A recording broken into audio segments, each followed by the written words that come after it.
Alors, on avait tout un process qui a été mis en place par la fédération, donc la Fédération française de tennis, avec un comité scientifique de santé à élaborer un plan de reprise dans les clubs, donc en 3 phases. La phase 1, c'était le 11 mai, où le jeu était permis uniquement en extérieur à 2, 1 contre 1. Depuis le 2 juin, nous pouvons ouvrir pour les doubles. Les gens peuvent jouer, c'est très important, surtout pour les anciens, qui puissent jouer à 2 contre 2 en double. Et puis on a pu surtout la semaine dernière ouvrir le bar et le restaurant et le clubhouse, parce que notre club se veut un club convivial et c'est important pour les gens de pouvoir prendre un café, de pouvoir prendre un verre après leur partie de tennis.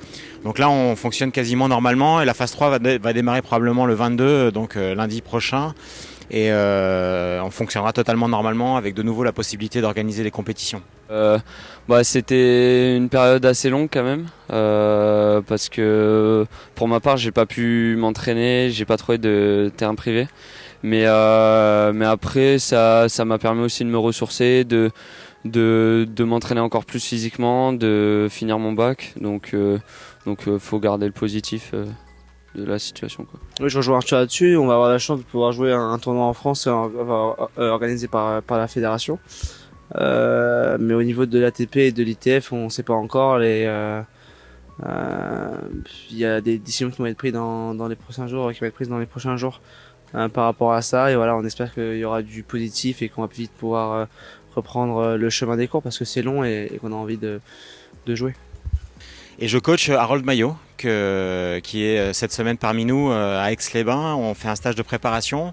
La période est bien longue là actuellement. Le circuit professionnel est arrêté et donc on essaie pour entretenir la motivation et l'enthousiasme, de changer d'endroit et de profiter de la montagne, du lac, pour garder le moral et garder la motivation. Alors hier, l'annonce a été faite que l'US Open à New York est maintenu aux dates du début, c'est-à-dire fin octobre, la dernière semaine d'octobre et la première semaine de septembre, mais à huis clos, sans spectateurs. Donc ça va être un petit peu bizarre. On ne sait pas encore si ça va compter pour le classement mondial, puisqu'il y a beaucoup de joueurs qui seront enfermés dans leur pays, entre guillemets, qui ne pourront pas voyager, notamment les joueurs d'Amérique du Sud. Donc ça va être un petit peu particulier cette fin de saison et on est très content de savoir que Roland Garros va avoir lieu.